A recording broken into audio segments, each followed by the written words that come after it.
Hello friends, स्वागत है तमारू JEE ज्ञान यूट्यूब चैनल में। આજના વિડીયોમાં આપણે પીજી વિસેલમાં જેઈ ઇલેક્ટ્રિકલમાં તારીખ 18/2/2007 રોજ જે પેપર લેવાયું હતું તેના વિશે ચર્ચા કરીશું। પ્રશ્ન number 1, the function of protective relay in the circuit breaker, એટલે કે પ્રોટેક્ટિવ રિલેનું ફંક્શન શું હોય છે સર્કિટ બ્રેકરમાં? To close the contact when actuating quantity reach up certain predetermined value, એટલે કે જ્યારે જે ક્વોન્ટિટી હોય છે તેની કિંમત પૂર્વ નિર્ધારિત કિંમત કરતાં વધારે થાય ત્યારે કોન્ટેક્ટને ક્લોઝ કરવા। The fault clearing time of a circuit breaker is, એટલે કે સર્કિટ બ્રેકરનો ફોલ્ટ ક્લિયરિંગ ટાઈમ કેટલો હોય છે? તો few cycle of supply voltage, એટલે કે સપ્લાય વોલ્ટેજની થોડી ઘણી સાયકલો। Interrupting medium in a contactor may be, એટલે કે કોન્ટેક્ટરમાં ઇન્ટરપ્ટિંગ મીડિયમ કયા કયા હોય છે? તો એર, ઓઇલ અને SF6 gas. The pressure of SF6 gas in the circuit breaker ease of the order of, એટલે કે સર્કિટ SF6 સર્કિટ બ્રેકરમાં પ્રેશર કેટલું હોય છે? તો 3 થી 5 kg પર સેન્ટીમીટર સ્ક્વેર હોય છે। Blank circuit breaker has the lowest voltage range, કયા સર્કિટ બ્રેકરની વોલ્ટેજ રેન્જ સૌથી ઓછી હોય છે? તો air break circuit breaker. In HRC fuse the time between cut off and final current zero is known as, એટલે કે HRC ફ્યુઝમાં કટ ઓફ અને જ્યારે કરંટ ફાઇનલી ઝીરો થાય તે વચ્ચેના ટાઈમને શું કહેવાય છે? તો તેને આર્કિંગ ટાઈમ કહેવામાં આવે છે।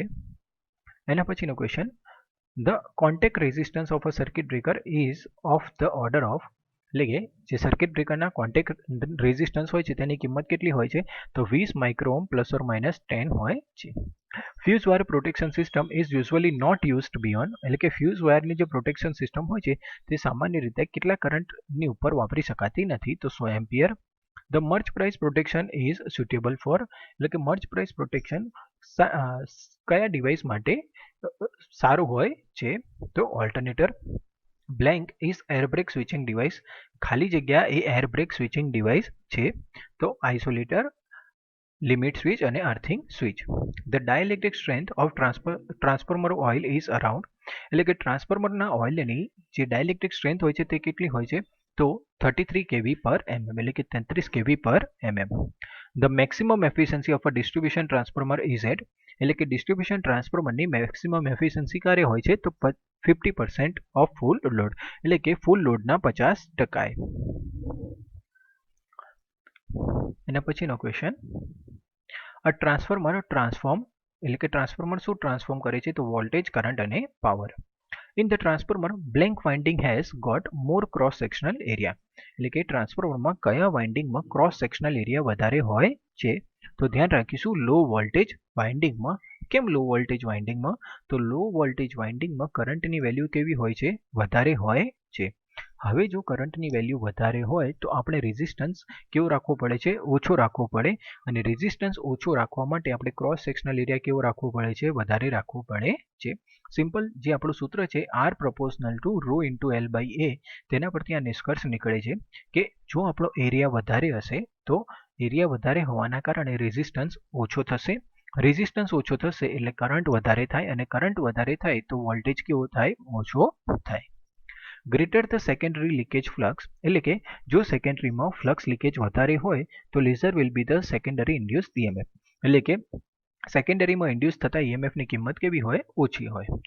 Delta star transformer works satisfactory only when, એટલે કે જે ડેલ્ટા સ્ટાર પ્રકારનું ટ્રાન્સફોર્મર છે પ્રાઇમરી ડેલ્ટામાં અને સેકન્ડરી સ્ટારમાં હોય તો એ ટ્રાન્સફોર્મર ક્યારે સેટિસ્ફેક્ટરી કામ કરે છે? તો બેલેન્સ અને અનબેલેન્સ બંને લોડમાં સેટિસ્ફેક્ટરી કામ આપે છે। Blank is part of transformer is visible from outside, એટલે કે ટ્રાન્સફોર્મરનું કયું પાર્ટ તમે બહારથી જોઈ શકો છો? તો બુશિંગ। બુશિંગ એવું પાર્ટ છે કે જેને આપણે બહારથી જોઈ શકીએ છીએ। એના પછીનો question, minimum voltage regulation અકર when the power factor of the load is, એટલે કે જ્યારે મિનિમમ વોલ્ટેજ રેગ્યુલેશન કયા પાવર ફેક્ટર પર થાય છે? તો જ્યારે પાવર ફેક્ટર લીડિંગ હોય ત્યારે મિનિમમ વોલ્ટેજ રેગ્યુલેશન થાય છે। The distribution transformer are designed to keep the iron loss minimum because, એટલે કે જે ડિસ્ટ્રીબ્યુશન ટ્રાન્સફોર્મર છે તેને ડિઝાઇન એવી કરવામાં આવે છે કે જેથી તેના આયર્ન લોસ ઓછામાં ઓછો હોય। કેમ? કારણ કે તેનું જે પ્રાઇમરી હોય છે એ 24 કલાક એનર્જાઇઝ હોય છે। All day efficiency is the ratio of the output to input in, એટલે કે જે ઓલ ડે એફિશિયન્સી હોય છે તે આઉટપુટ અને ઇનપુટનો રેશિયો હોય છે, પણ શેનો? તો કે કિલોવોટ અવર ડ્યુરિંગ 24 અવર, એટલે કે 24 કલાકના જે કિલોવોટ અવર હોય તે। ટ્રાન્સમિશન એફિશિયન્સી ઇન્ક્રીઝ એઝ એટલે કે ટ્રાન્સમિશનની એફિશિયન્સી ઇન્ક્રીઝ થાય છે ક્યારે તો જ્યારે વોલ્ટેજ અને પાવર ફેક્ટર બંને ઇન્ક્રીઝ કરીએ ત્યારે. Skin effect depends on skin effect શાના પર આધાર રાખે છે તો સ્કિન ઇફેક્ટ કંડક્ટરના સાઇઝ પર આધાર રાખે છે, ફ્રીક્વન્સી ઓફ કરંટ પર આધાર રાખે છે અને રેઝિસ્ટિવિટી ઓફ કંડક્ટર મટીરિયલ એટલે કે જે કંડક્ટરિંગ મટીરિયલ હોય છે તેની રેઝિસ્ટિવિટી પર પણ આધાર રાખે છે. In overhead transmission line, the effect of capacitance can be neglected when the length of a transmission line is less than. જે ઓવરહેડ ટ્રાન્સમિશન લાઇન છે તેમાં કેપેસિટન્સની ઇફેક્ટ આપણે નેગ્લેક્ટ કરી શકીએ છીએ જો તેની લંબાઈ હોય 80 કિલોમીટર કરતાં ઓછી. જો 80 કિલોમીટર કરતાં ઓછી લંબાઈ હોય તો આપણે કેપેસિટન્સની જે અસર છે તેને નેગ્લેક્ટ કરી શકીએ છીએ. એના પછીનો question, the surge impedance for overhead line is taken as એટલે કે ઓવરહેડ લાઇન માટે સર્જ ઇમ્પિડન્સ કેટલો લેવામાં આવે છે તો 100 થી 200 ohm. Pin insulator are used up to voltage about pin insulator કેટલા વોલ્ટેજ માટે વાપરવામાં આવે છે તો 33 kV. Corona effect can be detected by corona effect કઈ રીતે શોધી શકાય છે તો હેઝિંગ સાઉન્ડ ઉત્પન્ન થાય, જોઈન્ટ બ્લુઇશ કલર ઓફ ઇલ્યુમિનેશન એટલે જે ભૂરા રંગનો કલર જોવા મળે છે કંડક્ટર પર તે, presence of ozone detected by odour. તો આ રીતે આપણે કોરોના જોઈ ઇફેક્ટને ડિટેક્ટ કરી શકીએ છીએ. The effect of wind pressure is more predomination on એટલે કે જે વિન્ડની પ્રેશર છે પવનની જે ઇફેક્ટ વધારે કોના પર હોય છે તો સપોર્ટિંગ ટાવર પર હોય છે. What will be the consequences if the live conductor of a public electrical supply breakdowns and touch the earth એટલે કે જો લાઈવ કંડક્ટર છે એ કટ થાય અને જમીનને ટચ કરે તો શું થાય તો જે કરંટ હશે એ જમીનમાં ફ્લો થશે. Blank regulation is considered to be best એટલે કે કયું રેગ્યુલેશન સારામાં સારું કહેવામાં આવે છે તો અહીંયા જો વેલ્યુ બેઝ ક્વેશ્ચન હોય તો જે ઓછામાં ઓછી વેલ્યુ આપેલી હોય તે આપણે સિલેક્ટ કરીશું. અહીંયા આન્સર આપેલું છે 0.02. The power transmitted will be maximum when જે પાવર ટ્રાન્સમિટ કરીએ છીએ આપણે ટ્રાન્સમિશન લાઇનમાં તે મેક્સિમમ ક્યારે હોય તો જ્યારે આપણો સેન્ડિંગ એન્ડ વોલ્ટેજ વધારે હોય ત્યારે. Blank instrument measure the total quantity of electricity delivered in a particular time એટલે કે એવું કયું ઇન્સ્ટ્રુમેન્ટ છે જે પર્ટિક્યુલર સમયમાં સપ્લાય કરેલી ઇલેક્ટ્રિસિટી મેઝર કરે છે તો તે છે integrating instrument. Induction type single phase energy metre measure electrical energy જે ઇન્ડક્શન ટાઈપનું સિંગલ ફેઝ એનર્જી મીટર છે એ ઇલેક્ટ્રિકલ એનર્જી શેમાં મેઝર કરે છે તો કિલોવોટ અવરમાં મેઝર કરે છે. એના પછી the household energy meter is household જે એનર્જી મીટર છે કયા પ્રકારનું છે તો ઇન્ટિગ્રેટિંગ પ્રકારનું છે. The power factor meter has power factor જે મીટર છે તેમાં શું હોય છે તો એક કરંટ કોઇલ અને બે પ્રેશર કોઇલ હોય છે. ક્યુ મીટર મેઝર જે ક્યુ મીટર છે એ શું મેઝર કરે છે તો કે પ્રોપર્ટીઝ ઓફ ધ કોઇલ કોઇલની પ્રોપર્ટીઝ મેઝર કરવા માટે વપરાય છે. Q meter works on the principle of તો રેઝોનન્સના પ્રિન્સિપલ પર પણ કામ કરે છે. Blank instrument can be used for measuring 132 kV AC voltage કયું ઇન્સ્ટ્રુમેન્ટ 132 kV AC વોલ્ટેજ માપવા માટે વપરાય છે તો ઇલેક્ટ્રોસ્ટેટિક વોલ્ટમીટર વપરાય છે. Torque to weight ratio will be list in એટલે કે ટોર્ક ટુ વેટ રેશિયો છે એ કયા ઇન્સ્ટ્રુમેન્ટમાં લિસ્ટ હોય છે તો ડાયનોમીટર ટાઈપ ઇન્સ્ટ્રુમેન્ટમાં લિસ્ટ હોય છે એટલે કે ઓછું હોય છે. Aluminium is selected as the material for rotating disc of energy meter because એટલે કે જે એલ્યુમિનિયમ છે એને રોટેટિંગ ડિસ્કના મટીરિયલ તરીકે વાપરવામાં આવે છે કારણ કે તે ઇટ ઇઝ લાઇટ એટલે કે હલકું હોય છે, ઇટ ઇઝ ગુડ કંડક્ટર એટલે કે સારું કંડક્ટર હોય છે અને ઇનડાયગોનિયસલી અવેલેબલ એટલે કે તે સરળતાથી અવેલેબલ હોય છે. Unit of deflection sensitivity of CRO એટલે કે CROની જે ડિફ્લેક્શન સેન્સિટિવિટી છે તેનો યુનિટ શું છે તો કે મીટર પર volt. And induction wattmeter measure induction wattmeter શું મેઝર કરે છે તો કે ટ્રુ પાવર અને રિએક્ટિવ પાવર. આ ક્વેશ્ચન કન્ફ્યુઝ થવા એવો છે એટલે ખાસ ધ્યાન રાખજો ઇન્ડક્શન પાવરમાં બંને પાવર આપણે મેઝર કરીએ છીએ, ટ્રુ પાવર પણ કરીએ છીએ અને રિએક્ટિવ પાવર પણ કરીએ છીએ. Transposition of a transmission line is adapted to make blank uniform throughout the line એટલે કે જે ટ્રાન્સમિશન લાઇન છે તેનું ટ્રાન્સપોઝિશન કરવામાં આવે કેમ તો જે રિએક્ટન્સ છે તે યુનિફોર્મ થાય એના માટે. Skin effect is proportional to જે સ્કિન ઇફેક્ટ હોય છે તે શેના પ્રપોઝનલમાં હોય છે તો ફ્રીક્વન્સીના.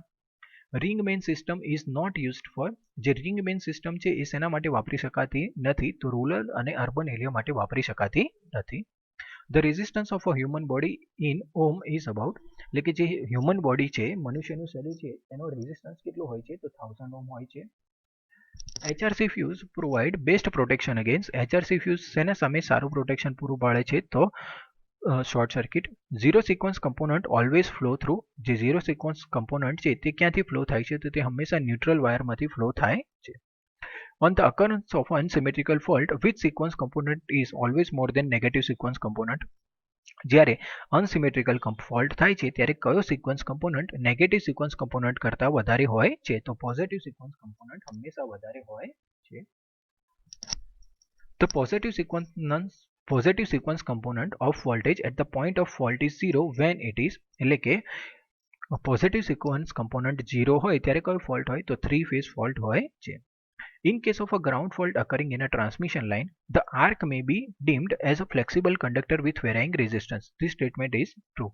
એટલે કે જે આર્ક છે એ આર્કને આપણે ફ્લેક્સિબલ કંડક્ટર તરીકે જેનો રેઝિસ્ટન્સ વેરી થાય છે તેની તરીકે કન્સિડર કરી શકીએ છીએ તો જવાબ છે true. Induction type 1 phase energy meter is જે ટાઈપ 1 ફેઝ એનર્જી મીટર છે કયા પ્રકારનું છે તો true watt meter energy meter છે. A 3 phase 4 wire energy meter measure 3 phase 4 wire energy meter છે તે શું મેઝર કરશે તો બેલેન્સ અને અનબેલેન્સ લોડ બંને મેઝર કરશે. અહીંયા 4 વાયર છે એટલે બેલેન્સ અને અનબેલેન્સ બંને મેઝર કરે છે. The error in a CT are mainly due to જે CTમાં જે એરર હોય છે એ મોટાભાગે શાના કારણે હોય છે તો કોર લોસીસના કારણે હોય છે. Megger can be used four testing. Megger શેના ટેસ્ટિંગ માટે વપરાય છે તો હાઈ રેઝિસ્ટન્સ સર્કિટના ટેસ્ટિંગ માટે વાપરવામાં આવે છે. મેગરનો ઉપયોગ શેનો ટેસ્ટિંગ કરવા માટે વપરાય છે તો હાઈ રેઝિસ્ટન્સ સર્કિટના ટેસ્ટિંગ માટે વપરાય છે. As per I rules, the insulation resistance of the installation between conductor to conductor in megohm per number of outlets should be less than એટલે કે જે ઇન્સ્યુલેશન રેઝિસ્ટન્સ છે તેનું કિંમત કેટલી હોવી જોઈએ તો કે 50 હોવી જોઈએ મેગાઓહમમાં. Creeping is observed in creeping શેમાં ઓબ્ઝર્વ કરીએ છીએ આપણે તો કે વોટ ઓવર મીટરમાં ઓબ્ઝર્વ કરીએ છીએ. Steradian is a supplementary unit sorry અહીંયા આઈ થિંક ડિરાઇવડ યુનિટ આવશે સ્ટી રેડિયનમાં. Siemens is a unit of measuring Siemens Siemens is the unit of measuring conductance છે. The accuracy of a digital wattmeter is specified in જે digital meter છે તેની accuracy શેમાં specify કરવામાં આવે છે તો number of least significant digit એટલે કે ઓછામાં ઓછા સિગ્નિફિકન્ટ ડિજિટમાં. While testing an old installation, the main switch of the supply will be kept. જ્યારે ઓલ્ડ ઇન્સ્ટોલેશન આપણે ટેસ્ટ કરતા હોઈએ તો મેઇન સ્વિચ કેવી રાખવામાં આવે છે તો ઓફ પોઝિશનમાં રાખવામાં આવે છે. The reliability of an instrument means એટલે કે reliability કોને કહેવાય તો the life of the instrument, the extent with which the characteristics remain linear, degree to which repeatability continues to remain linear, and degree to which repeatability continues to remain with specific limit. For measurement and control, instrument should have measurement અને control માટે instrument કેવું હોવું જોઈએ તો linear output અને fast response હોવો જોઈએ. તેનો આઉટપુટ જે હોય તે લિનિયર હોવું જોઈએ અને તેનો રિસ્પોન્સ કેવો હોવો જોઈએ ફાસ્ટ હોવો જોઈએ. Electric shock hazards have been studied by professional of જે ઇલેક્ટ્રિકલ શોક હોય છે તેના જે દુષ્પરિણામો હોય છે તે કોના વડે સ્ટડી કરવામાં આવે છે તો એન્જિનિયરિંગ અને મેડિકલ બંને પ્રોફેશનલ વડે સ્ટડી કરવામાં આવે છે. AC high frequency produce blank sensation compared with AC low frequency at equal length. તો મોર આન્સર આવશે એટલે કે હાઈ ફ્રીક્વન્સીના AC સિગ્નલ હોય છે તે વધારે સેન્સેશન પ્રોડ્યુસ કરે છે. A normal man's let go current is about 6 milliampere and women's is about 9 milliampere. This statement is false. એ કીધું છે કે જે નોર્મલ મનુષ્ય હોય એટલે કે માણસ હોય તે 6 મિલીએમ્પિયરનો કરંટ પસાર કરી શકે છે જ્યારે જે સ્ત્રી હોય તે 9 મિલીએમ્પિયરનો કરંટ પસાર કરી શકે છે. આન્સર ખોટો છે. એનો જવાબ આવશે false. The magnitude of dry skin resistance in mega ohm per centimetre square તો ડ્રાય સ્કિનનો જે રેઝિસ્ટન્સ હોય છે 1 to 3 હોય છે. Indian electricity rules are pertaining to Indian ઇલેક્ટ્રિસિટીના રૂલ કોને લગતા હોય છે તો અર્થ ટર્મિનલ અને એક્સેસિબિલિટી ઓફ બેર કંડક્ટર્સ હોય છે. The physical part of electronic circuit of a computer system is called એટલે કે જે કમ્પ્યુટર હોય છે તેના ફિઝિકલ પાર્ટ હોય તેને શું કહેવાય છે હાર્ડવેર. અહીંયાથી કમ્પ્યુટરના જે ક્વેશ્ચન છે તે ચાલુ થાય છે. The device that works in conjunction with a computer but not as a part of it is called peripheral device. એટલે કે એવા ડિવાઇસ કે જે કમ્પ્યુટર સાથે કામ કરે છે પરંતુ તેના પાર્ટ હોતા નથી તે. A bit or bit stored for later use indicated the status of a CPU is called એટલે કે બીટ અથવા બિટ્સ જે પછી યુઝ કરવા માટે સ્ટોર કરવામાં આવેલા હોય તે સીપીયુનું સ્ટેટસ ઇન્ડિકેટ કરે છે તેને શું કહેવાય? Flag. A block of a successive memory location is a block of a successive memory location that is accessible as a LIFO base is called. તો એને કહેવાય સ્ટેક. એટલે કે જે સક્સેસિવ મેમરીના બ્લોક હોય છે તે LIFO બેઝિસમાં હોય તેને શું કહેવાય? State. Last in first out basis માટે. A program which translates symbolically represented instruction into their binary equivalent is called. એટલે કે જે પ્રોગ્રામ છે તે સિમ્બોલિકલી રિપ્રેઝેન્ટેડ ઇન્સ્ટ્રક્શનને બાઇનરીમાં ટ્રાન્સફર કરે તેને શું કહેવાય? એસેમ્બલર કહેવાય. The correct and eliminate error in program in software is called. એટલે કે કરેક્ટ અને એલિમિનેટ કરવી હોય એરરને તો કયું સોફ્ટવેર યુઝ થાય? તો ડીબગિંગ યુઝ થાય છે.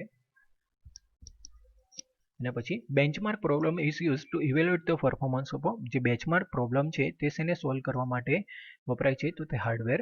Hamming code is. તો હેમિંગ કોડ શું છે? એરર કરેક્શન કોડ સિસ્ટમ છે. Modem is a system of. Modem શેનું સિસ્ટમ છે? તો મોડ્યુલેટર અને ડિમોડ્યુલેટરનો. And input port is. Input port શું છે? તો tri state buffer with register હોય છે. Address usually is. એડ્રેસ કેવું હોય છે? તો એડ્રેસ આલ્ફા ન્યુમેરિકલ હોય છે.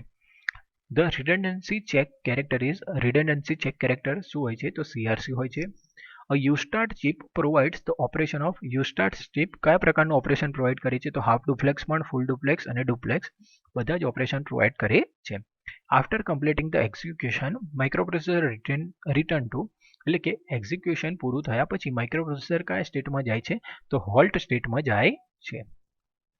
જો તમને વિડીયો ગમ્યો હોય તો ચેનલને લાઇક કરો અને સબસ્ક્રાઇબ કરો જેથી તમને અમારા આવનારા વિડીયોની માહિતી મળતી રહે. Thank you.